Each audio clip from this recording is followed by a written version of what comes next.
मोठे साहेब, तुम्ही चेष्टा खूपच चांगली करता. खरंच माझी इच्छा होती मस्करी करायची, पण ही मस्करी नाहीये. सिरियसली. फौजदार, अटक करा यांना. Yes sir. तुम्ही असं नाही करू शकत.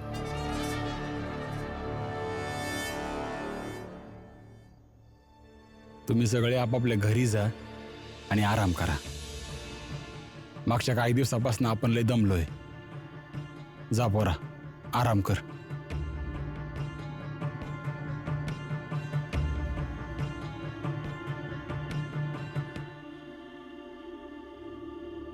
आनंद,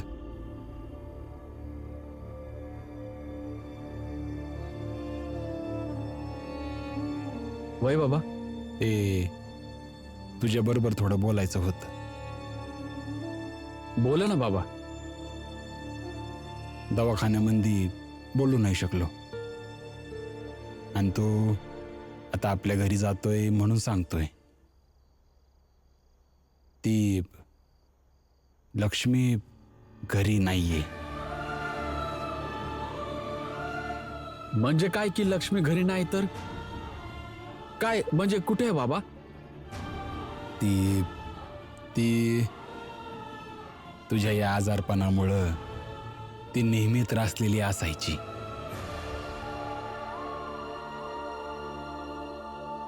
थोडे पैशांची जमवाजमव करायला आपल्या माहेरी कोकणात गेलेली आहे. तू चिंता करू नकोस, ती लवकरच परत येईल. जा पोरा, आराम कर.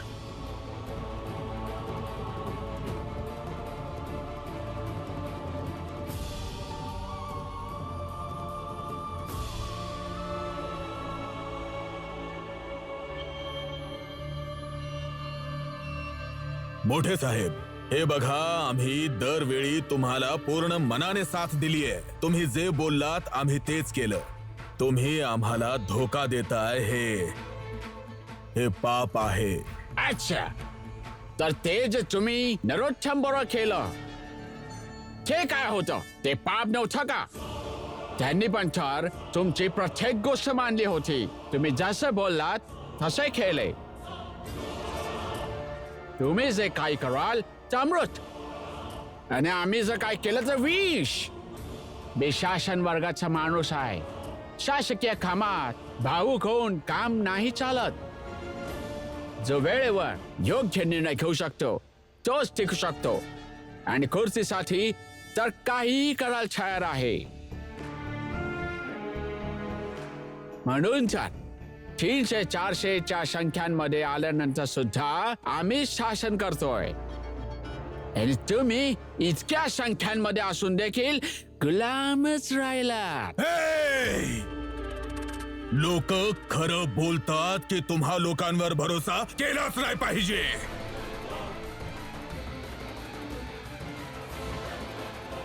तुझ्या तोंडातून विश्वास हा शब्द चांगला नाही वाटत. फौजदार, येऊन जायला. चला चौकीत. आपल्या लायकीत राहा. आम्हाला हात लावशील तर परिणाम खूप वाईट होतील. आणि हा इंग्रज, हा बाहेरच्या देशातून आलेला आहे. तू याला साथ देतोयस.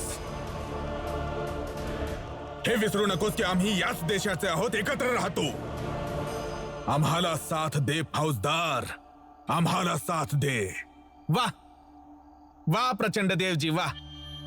कालपर्यंत तुम्ही यांच्या सोबत होता तर सगळं ठीक होतं, आणि आज आम्ही यांच्या सोबत आहोत तर तुम्हाला त्रास होतोय.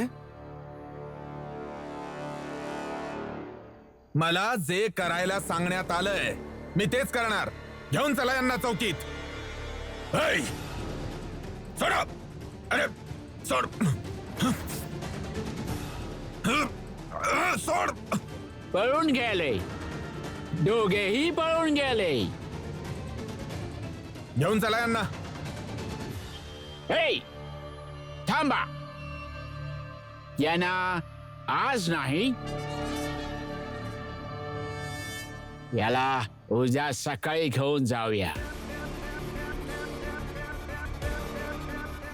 जेव्हा पूर्ण गाव जाग झालं असेल, म्हणजे शासनासोबत सगळेजण बघतील की पाणीवाला घटनेच्या अपराधीला कायदा कसा दंडित करतो आहे. सगळ्यांसमोर आमचा अपमान करून आमची छीतू करायची आहे तुला. तर तुला काय वाटलं, तुझ्या गोंधळामध्ये मी स्वतःची छीतू करून घेऊ?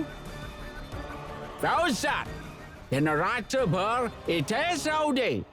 यांना सकाळी घेऊन जायचं.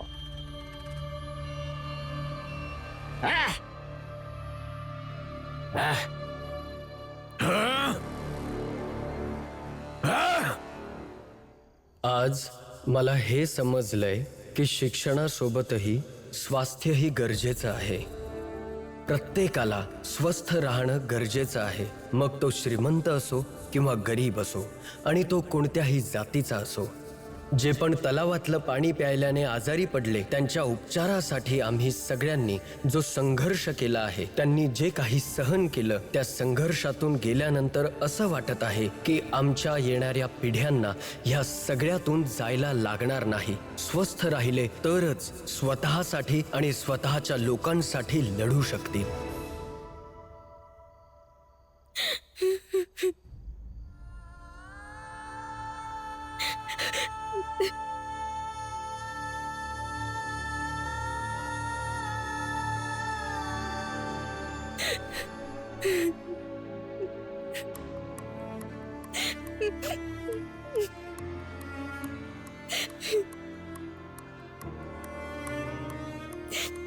रमा,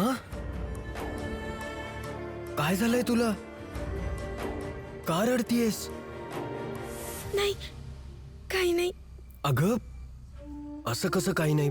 अचानक काय झालंय तुला? का रडतीयस रमा?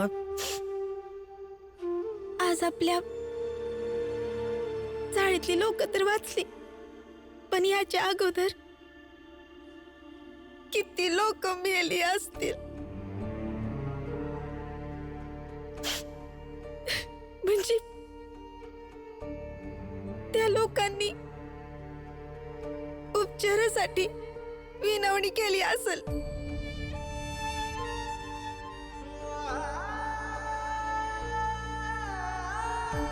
पण आजच्या नंतर कितीतरी लोक अजून मरतील.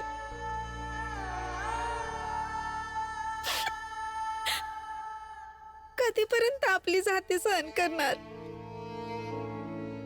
हे फक्त आपल्या जातीचं नाहीये रमा.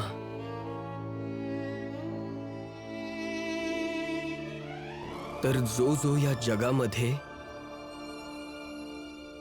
गरीब आहे ना, ते सगळे हे सहन करतात. प्रत्येक गरीबाला, मग तो कोणत्याही जातीचा का असेना, ह्या सगळ्या संकटातून सामोरं जावं लागतंच. आजपर्यंतचा इतिहास हेच सांगत आलाय की गरीब मरत आलाय आणि पुढे सुद्धा तो असाच मरत राहील. कारण स्वास्थ्यासाठी सुविधा तर श्रीमंतांकडे असतात ना. श्रीमंत लोक जेव्हा हवंय, जेव्हा पाहिजे तेव्हा आपला उपचार करू शकतात, पण एक गरीब नाही करू शकत. आणि ह्याच विरोधात तर लढायचंय रमा. आवाज उठवायचाय. जसा आज आपण सगळ्यांनी मिळून आवाज उठवला, आणि असा आवाज उठवलाय की अंग्रेज सरकारला सुद्धा आपला आवाज ऐकावा लागला. असंच पुढे जाऊन आपल्या जातीच्या लोकांना आणि त्या प्रत्येक गरीबाला मिळून आवाज उठवायला हवा. तेव्हाच ही व्यवस्था बदलू शकते.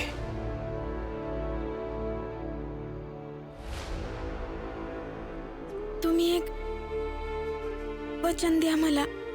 कसलं वचन?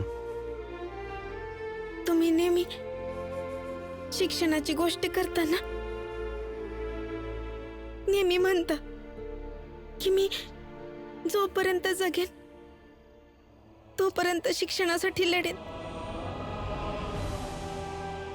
मग आजपासून तुम्ही शिक्षणासोबतच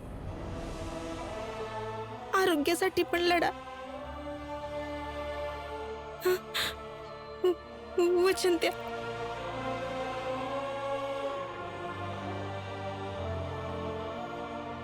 ठीक आहे, मी वचन देतो रमा. जोपर्यंत हा भीमराव आंबेडकर जिवंत आहे तोपर्यंत शिक्षणासोबतच स्वास्थ्यासाठीही संघर्ष करेल.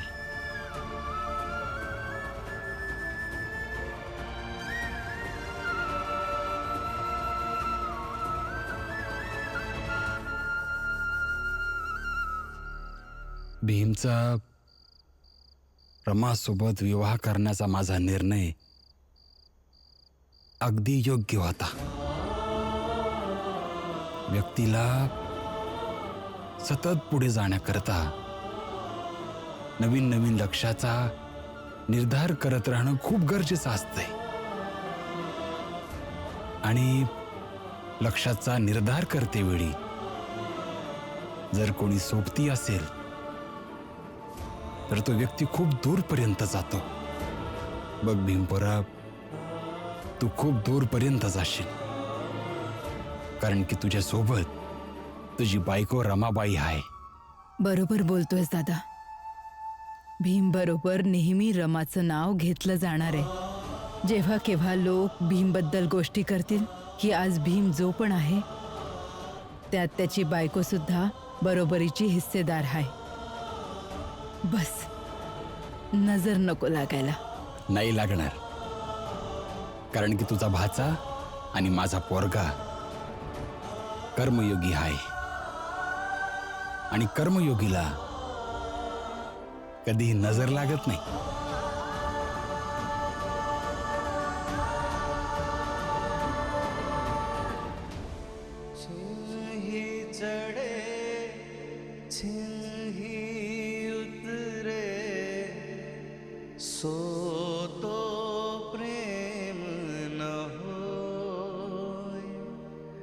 अघट प्रेम पिंजरे बसे, प्रेम कहावे सोय, प्रेम कहावे सोय. भीम, भीम, लवकर बाहेर या. भीम, भीम. काय झालं? सांगतो. काय झालं काका? अरे भीम, आज समजा चांगली बातमी आहे. आपल्या 2 शत्रूंचा हिशोब झालेला आहे. नरोत्तम जोशी लंडनला पळाला आणि प्रचंड देवला पोलिसांनी अटक केली आहे.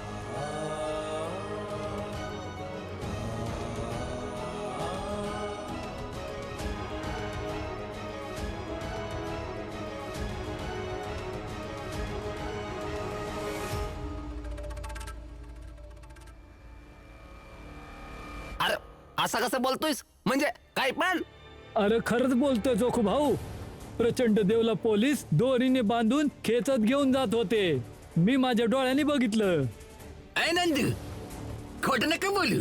अरे प्रचंड देवजी आणि नरोत्तम जोशी समाजाचे माईबाप आहेत आणि त्यांना भले पोलीस असं पकडून घेऊन जाईल असं होऊ शकत नाही. हा, नितेश भाऊ, एक गोष्ट चांगली ध्यानात ठेवा. कायद्याच्या वर कोणी नसतो. बरोबर ना भीमराव? अगदी बरोबर बोलताय काका. आणि जर खरंच पोलीस प्रचंड देवला पकडून घेऊन जात असेल तर हा कायद्याचा सर्वात मोठा विजय आहे.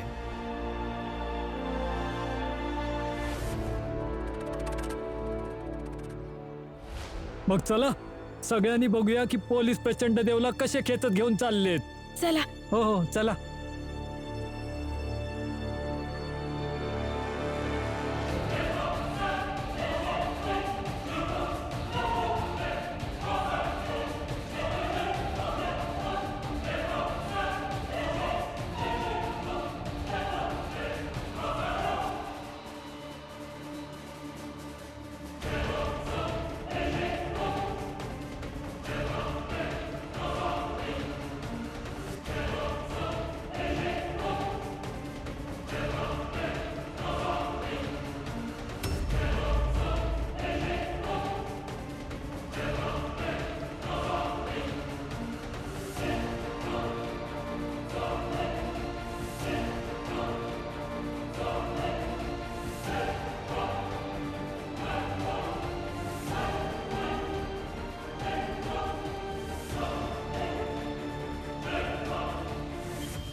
भीमराव, आमची ही अवस्था तुझ्यामुळे झालीये.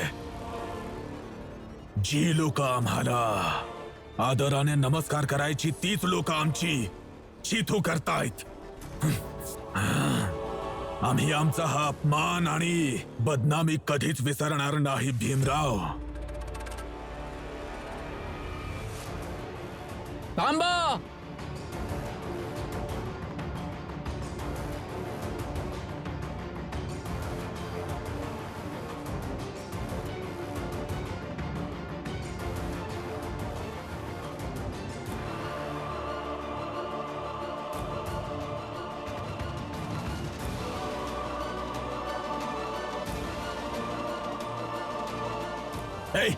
ए फौजदार, ए या खालच्या जातीच्या लोकांसमोर आमचा आणखी अपमान करू नकोस. इथून लवकर चल. चल ना. काय बोललास तू? परत बोल. फौजदार, तूच बोल. काय बोलला हा? सर, हा म्हणाला की याला इथून लवकर घेऊन जावं. असं इथे सामाजिक अपमान करू नये.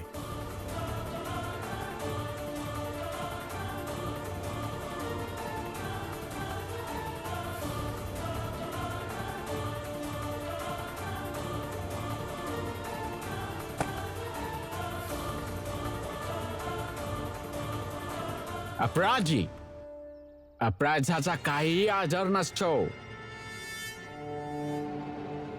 आणि हा एक अपराधी आहे, समाजाचा अपराधी आहे. नीट बघा याला. बघा वर.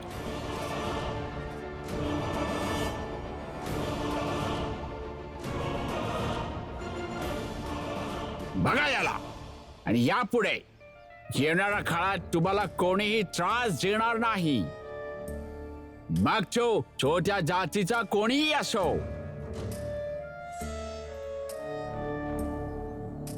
सगळ्यांनी लक्षात ठेवा की प्रशासन कोणत्याही अपराधाला कधी माफ करत नाही.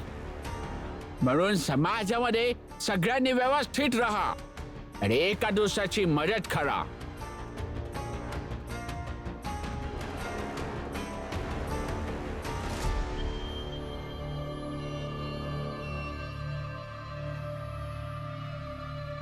अरे भीमराव, तू तर खूप खुश असशील की प्रचंड देवला अटक केली आहे आणि तो नरोत्तम तो लंडनला पळून गेला.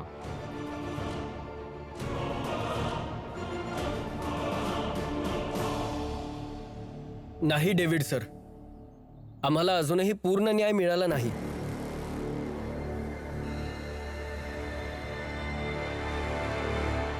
हे जे काही होत आहे हा केवळ अर्धवट न्याय आहे.